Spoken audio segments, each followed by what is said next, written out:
जय हिंद दोस्तों, मैं सुरेंद्र सर tcc.com में आपका स्वागत है। आज का क्लास में क्लास 10th का सोशल साइंस का मैं ऑब्जेक्टिव क्वेश्चन लेकर आया हूँ, जो इस तरह है।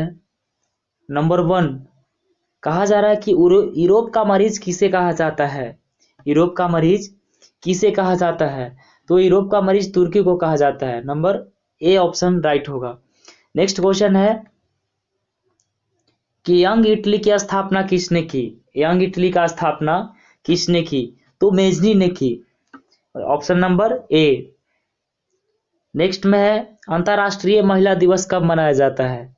तो अंतर्राष्ट्रीय महिला दिवस 8 मार्च को मनाया जाता है, मई नहीं। Option number B. नेक्स्ट है अप्रैल थीसिस किसने लिखी थी? अप्रैल थीसिस किसने लिखी थी? ये लेनिन ने लिखा था। नेक्स्ट, सोवियत संघ का विघटन किस वर्ष हुआ था? सोवियत संघ का विघटन किस वर्ष हुआ था? तो 1991 ईस्वी में हुआ था, 1991 में हुआ था। Option number D.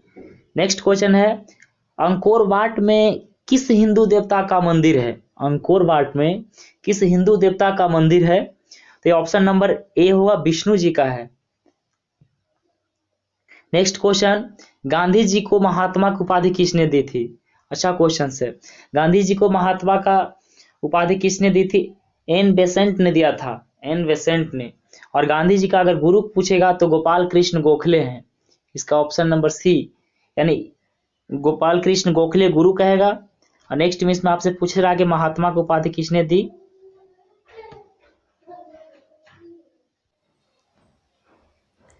चलिए नेक्स्ट क्वेश्चन, पूर्व स्वराज दिवस कब मनाया जाता है?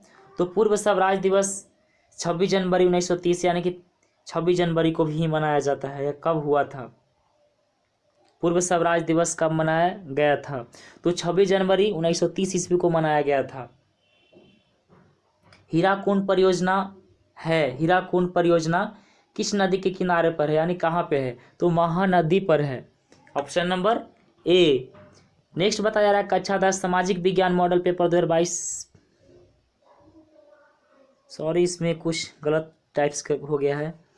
कहा जा रहा है कि गुरु गोविंद सिंह की जन्म किस नगर में हुआ था? गुरु गोविंद सिंह का जन्म किस नगर में हुआ था? तो अमृतसर में हुआ था गुरु गोविंद सिंह का जन्म।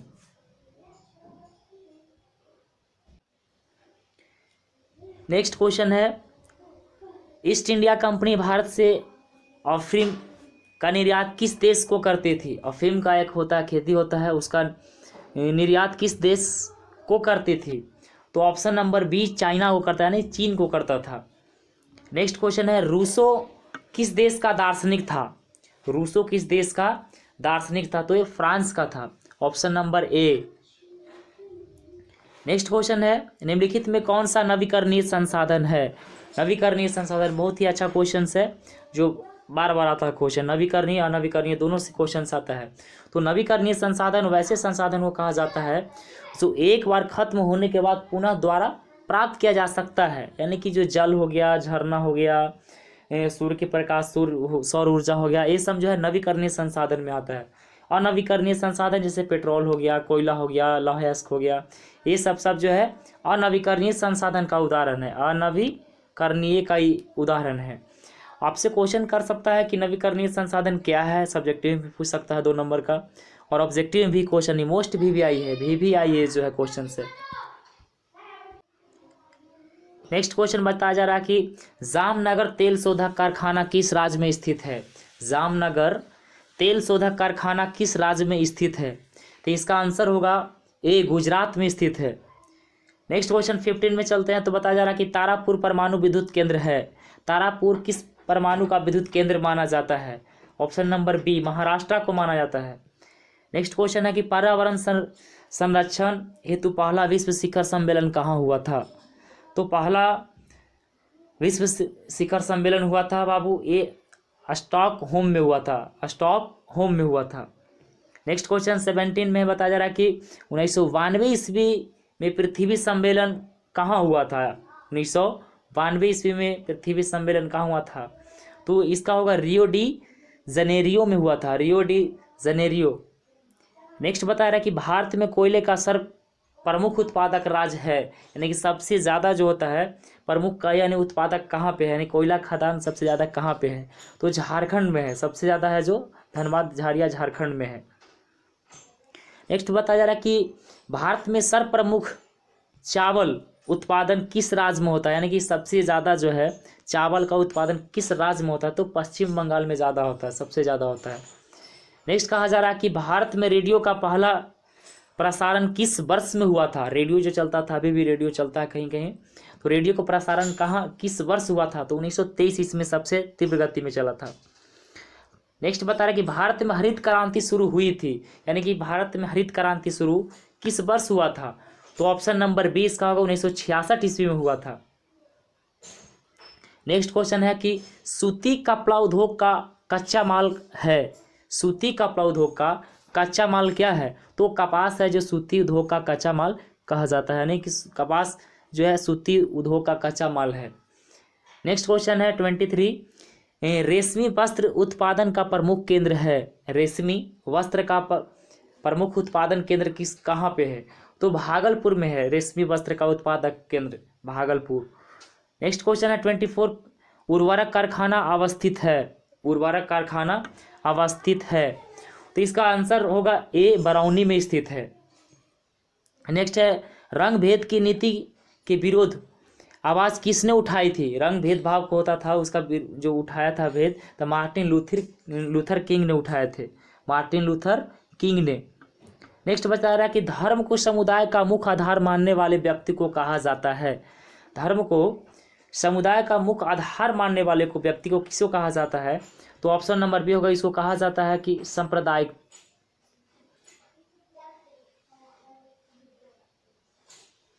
भारत में राष्ट्रीय महिला आयोग अधिनियम कब बनाया गया था, भारत में राष्ट्रीय महिला आयोग अधिनियम कब बनाया गया था, तो महिला अधिनियम आयोग 1990 ईस्वी में बनाया गया था, 1990 में।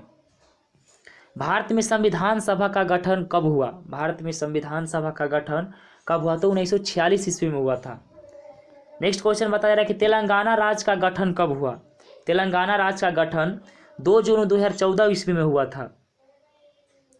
सबसे मोस्ट इंपॉर्टेंट है कि चिपको आंदोलन की शुरुआत किस राज्य से हुई थी, चिपको आंदोलन का शुरुआत किस राज्य में हुई थी, तो उत्तराखंड में से हुआ था, सुंदरलाल बहुगुणा के द्वारा चलाया गया था यह अभियान। नेक्स्ट बताया रहा है कि लोकतंत्र का प्रमाण किसे कहा जाता है, लोकतंत्र का प्रमाण किसे कहा जाता है, राजनीतिक दल को कहा जाता है, लोकतंत्र का मुख्य प्रमाण जो राजनीतिक दल ही है। नेक्स्ट में है कि निम्नलिखित में से कौन से एक राष्ट्रीय दल है, निम्नलिखित में से कौन से एक राष्ट्रीय दल है, तो भारतीय जनता पार्टी एक राष्ट्रीय दल है। नेक्स्ट क्वेश्चन है भारत में लोकतंत्र की क्या चुनौती है,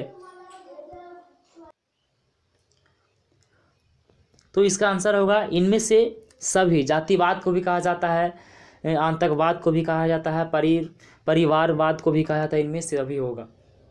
नेक्स्ट बताया किसने कहा लोकतंत्र जनता का जनता के द्वारा तथा जनता के लिए शासन है, ये बाबू कहा गया था, अब्राहम लिंकन ने कहा गया था। अब से लोकतंत्र किसे कहा जाता है, ये भी ऑप्शन 2 नंबर में आएगा, ये क्वेश्चंस मोस्ट इंपॉर्टेंट है, या VVI लगा लीजिए, ये सब्जेक्टिव में भी आ सकता है।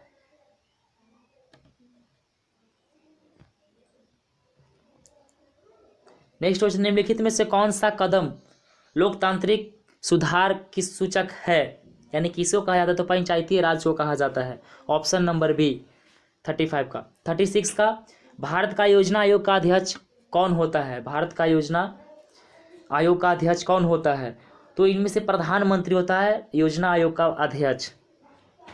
नेक्स्ट क्वेश्चन कहा जा रहा है कि भारत में प्रथम पंचवर्षीय योजना की शुरुआत हुई, यानी कब हुई थी, भारत में प्रथम पंचवर्षीय योजना 1951 ईस्वी में हुआ था, 1951 में। 38 क्वेश्चन में बताया जा रहा है कि बिहार में किस जिले की प्रति व्यक्ति आय सबसे कम है, तो शिवहर में है, सबसे कम है, शिवहर जिला है उस जहाँ का प्रति व्यक्ति आय जो सबसे कम है। नेक्स्ट बताया जा रहा है कि आधुनिक युग की प्रगति का श्रेय समूह मुद्रा को ही है, यह कथन किसका है, यानी कि आधुनिक युग की प्रगति से जो सबसे ज़्यादा माना जाता है प्रगति के लिए, तो मुद्रा यानी पैसा को ही कहा जाता है, यह कथन किसने दिया था, तो ये मार्शल ने दिया था। नेक्स्ट क्वेश्चन है कि बंगाल देश यानी कि बांग्लादेश की मुद्रा का नाम क्या है? बांग्लादेश का जो मुद्रा होता है, करेंसी है, उसको टाका कहा जाता है। मुद्रा को ही करेंसी भी इंग्लिश में कहा जाता है। भारत में सहकारिता आंदोलन का प्रारंभ कब हुआ था?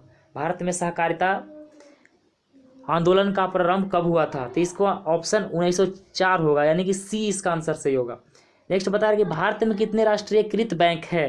यानी भारत में कितने कुल राष्ट्रीयकृत बैंक है? तो इसका ऑप्शन 19 होगा, 19। Option number B 19। चलिए 43 का बता रहे कि मानव का न्यूनतम आवश्यकता क्या है? मानव का न्यूनतम यानी कम से कम क्या क्या जरूरी है? तो रोटी की ज़रूरत है, फिर आपको कपड़ा की ज़रूरत है, मकान की ज़रूरत है। सबसे पहले तो हम लोग का भोजन का व्यवस्था बंदोबस्त होना चाहिए, नेक्स्ट में कपड़ा होना चाहिए, फिर थर्ड में जो मकान होना चाहिए। ये सब चीज़ अगर रहेगा तो आदमी कहीं भी जी लेगा। नेक्स्ट फिर बता रहा है कि रोटी फल सब्जी ये सब फल ना भी रहेगा तो चलेगा, सब्जी भी नहीं रहेगा तो चलेगा। फिर बता रहा है कपड़ा रोटी और सब्जी, सबसे ज़्यादा आपको रोटी कपड़ा और मकान चाहिए।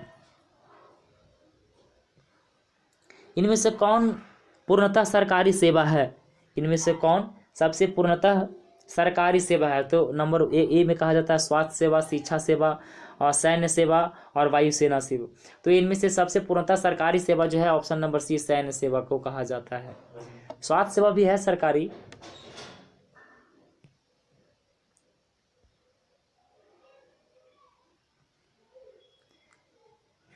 फोर्टी 45 क्वेश्चन में चलिए कि भारत सरकार ने सूचना का अधिकार अधिनियम कब पारित किया? भारत सरकार ने सूचना का अधिकार अधिनियम कब पारित किया? तो ऑप्शन नंबर ए होगा, 2005 ईस्वी में किया था। चलिए टाइम बहुत कम है, लॉन्ग वीडियो बनते जा रहा है, इसके लिए फटाफट चलते हैं। 46 में बताया कि सुनामी शब्द किस भाषा से लिया गया है? सुनामी भाषा शब्द जो है जापानी से लिया गया है। नेक्स्ट बता निम्नलिखित में से कौन सा प्राकृतिक आपदा है? प्राकृतिक आपदा यानी कि भगवान द्वारा यानी कि ईश्वर द्वारा हो घटित होती है। तो ऑप्शन नंबर भूकंप यानी बी। मलबे के नीचे दबे हुए लोगों का पता लगाने के लिए किस यंत्र की मदद ली जाती है? यानी कि जो नीचे दबे हुए रहते हैं, मान लें कभी कोई ऐसा जम्मू कश्मीर गया या बर्फ़ से ढक गया या फिर मलबे कुछ कूड़ा कचरा से ढक गया, उसको यंत्र को उसको पता करने के लिए टेलीस्कोप को सहायता लिया जाता है। चलिए आज के लिए इतना ही क्वेश्चंस 48 तक। और अगर समझ में आए, अगर अच्छा लगे वीडियो तो कमेंट्स और लाइक ज़रूर करें और अपने दोस्तों के पास भी शेयर करें। थैंक्स।